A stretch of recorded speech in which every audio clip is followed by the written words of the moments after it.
How to get the narcissist to respect you. Hello lovelies, welcome to Narc Free Formula. My name is Freedom, thank you for joining me.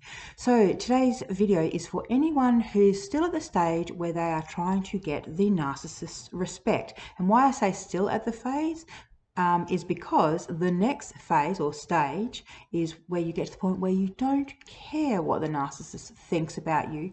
You don't want their respect. You have, zero inclination to know what they think, how they feel, especially about you.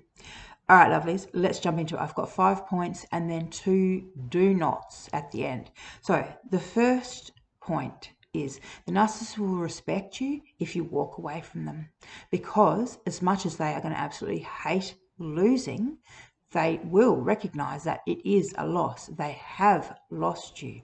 So walking away from them is probably the ultimate. It's like when you play chess, it's that final checkmate.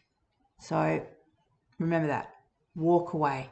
No contact. Do not talk to them. However, if you're still at a stage where you are still talking to them and still, like I said, want to win their respect, another way you can do it. So the second point is you can level up.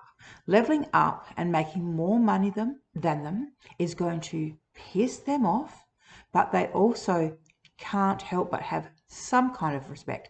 Remember, narcissists don't really respect anyhow, like I said. So this is it's one of those things where we're projecting once again, our belief systems and our, capacity to feel onto them. They feel resentment, they feel jealousy. They don't actually really respect. They kind of put people on pedestals, they idealize them, and they may respect them in the narcissistic way, while they're on that pedestal. So it's a very transient emotion or, experience that you'll experience with this whole thing, which is why, back to point number 1, which is why it's probably better to just not waste your time even trying to impress them. Who cares what they think? Seriously, who cares? Like, they're a narcissist. All right, so level up, make more money than them, have more things, more toys, more whatever. If you drive past in a hot GT car, trust and believe me, they're going to idolize you again over that, even if it's just momentarily. And as well as, like I said, resent you, and then try and figure out if it's your boyfriend's or if it actually belongs to you.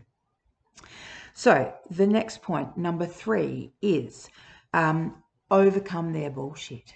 So if you can actually walk away from the narcissist with your head held high, that on some level they will respect.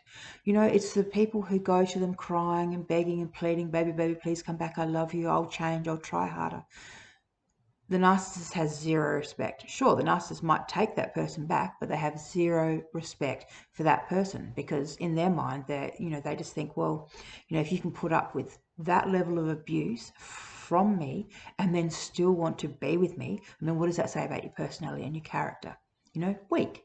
You've got a weak character if you keep going back. And don't worry if you've done it, because, hey, we've all done it at some stage.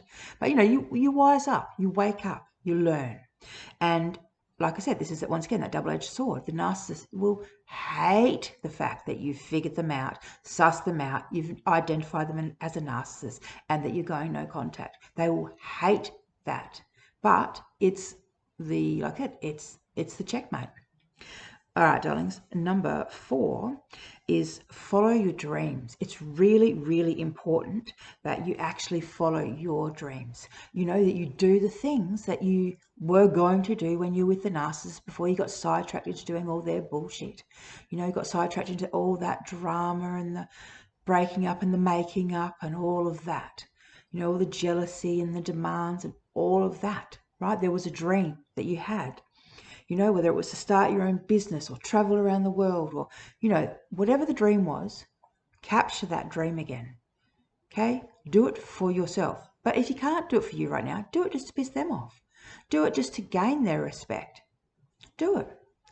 Trust me, one trip around the world, you will have forgotten about the narcissist altogether. All right, lovelies. Number 5, connect with winners. In the narcissist's mind, people are really clearly but then loosely defined into winners and losers.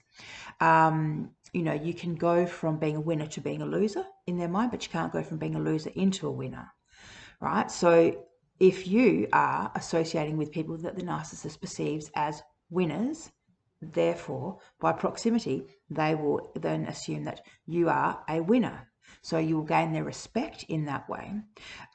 It'll piss them off, once again, absolutely no end, to see you being a success and being recognized by other successful people, you know, or having, you know, good looking friends and good looking, you know, boyfriend, or fun times, just having a good life that will, like I said, get their respect, piss them off no end.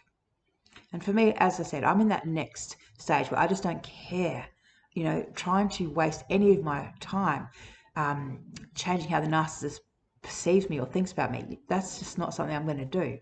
So you too will get there. Like I said, you're on this stage now, you will get to the next stage. Trust me. I was where you are, you'll be where I am.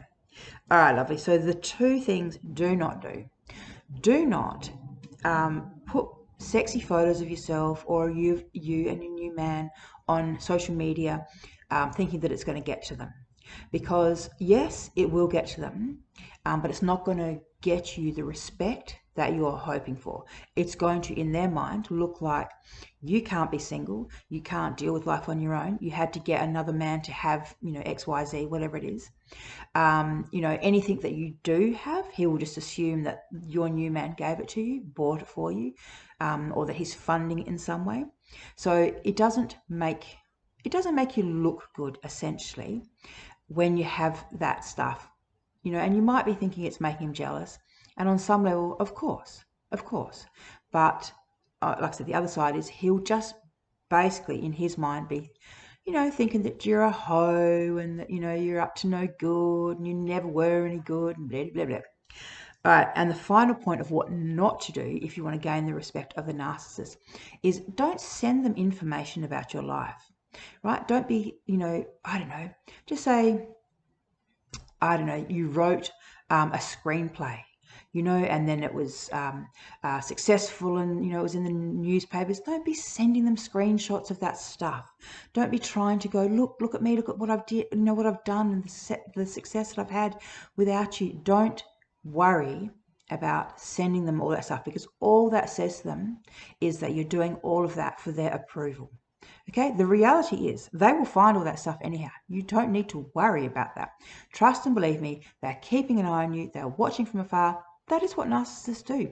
Once you have been their property, which is how they perceive you in their mind, they're never going to just go, oh, okay, you know, be gone, you just do your own thing, right? You will always be under some level of surveillance, you know, whether they're doing it, you know, via the internet, or if you live locally, you know, whether they're driving by the house. They will always keep an eye on you. They will always ask, you know, mutual friends, people that they can use as flying monkeys. They'll find out what you're doing, you know, so you don't ever need to, like I said, be trying to one up them or show them, you know, look at me, I'm doing so much better than you, right? You don't need to put quotes, like they're called dog whistle, when you put a quote up and, you know, the person that it is directed towards knows that you're talking about them, but everyone else who reads it just perceives it as, you know, it's a quote, right? But the person, the dog, right, that distinct whistle, they know it's for them. Okay, that's why they call it dog whistling. So you don't need to dog whistle. You know, I often see women putting up quotes about, I don't know, like, I mean, I even did it myself. If I'm honest, I actually did do it myself in the beginning. I can't remember, I can't remember what kind of stuff I put, but you know, that whole thing about, you know, I don't know, good woman can't be kept down, or, you know, to get over someone, need to get under someone else, those kinds of quotes. You don't need to worry about putting that stuff up, like I said, dog whistling to them. Okay, it just shows them that you're still thinking about them, that they're in your head, you know, that's exactly what it shows, that they are in your head, right? Which to a narcissist is just gives them ego. They love the idea that you're still thinking about them, still trying to impress them, still trying to gain their respect. As I said in the beginning, who cares? Who cares what they think about you? There's nothing respectful about a narcissist. These people are the lowest forms of life. You know, why would you want to impress them? Who cares what they think?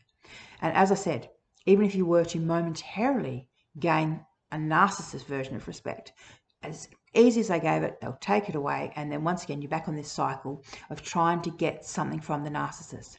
Right? The most healthy thing that you can do is go no contact, stay no contact, and do no contact properly. In fact, I'm going to link a video here about doing no contact properly, because 99% of people are actually doing no contact wrong, and they're wondering why it's not actually working. Right? Watch this video, it will help. All right, lovelies, thanks for listening. Bye.